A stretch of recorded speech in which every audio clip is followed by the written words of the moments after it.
farkon fadina, sai kiyaye min mamaya. Ya bi ko ina ya rike so nake ki min maraba. Sunan ka ne a farkon fadina, san ka yayi mun mamaya. Ya bi ko ina ya rike so nake ka yi min maraba.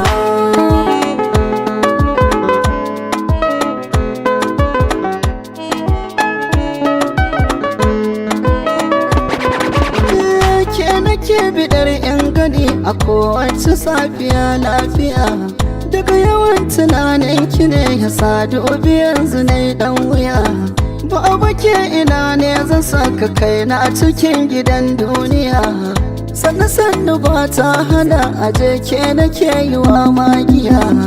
Ko ido biyu ko da an gaje, ni garin masoyi can zana je. Bana raina mai so na ko ina yake shi zana yi wa maraba.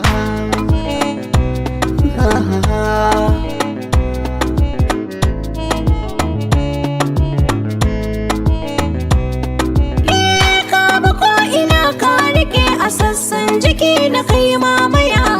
Ka bige maza ka wuce tilasa a ce da kai jan wuya.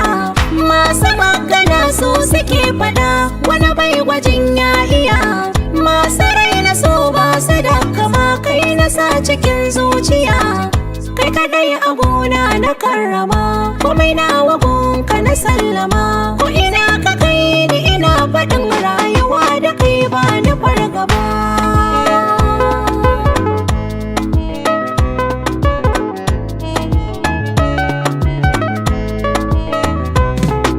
Hello masoyiya ya kike, fatan kina cikin farin ciki. Kwarai ina anan lafiya, kai ma zan so a ce haka kake. Har na ji zuciya ta yi sanyi, an jima gida zan ishe ki. Babu matsala amma ya nake jin kamar da mata kusan ka. A kanwata ce da kawayenta ne, kin ganni nan mataka.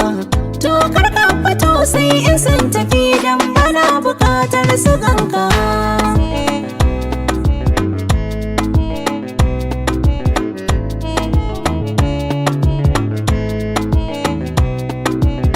Ce farin ciki na a duniya, ke na bar wa kaina duka. Na aminta kai za ka zama uban ƴaƴana mu dan mai maka. So nake ki min maraba, Na daɗe da yin marhaba. zana damu duk ran da babu ke. Ni ma ba a gane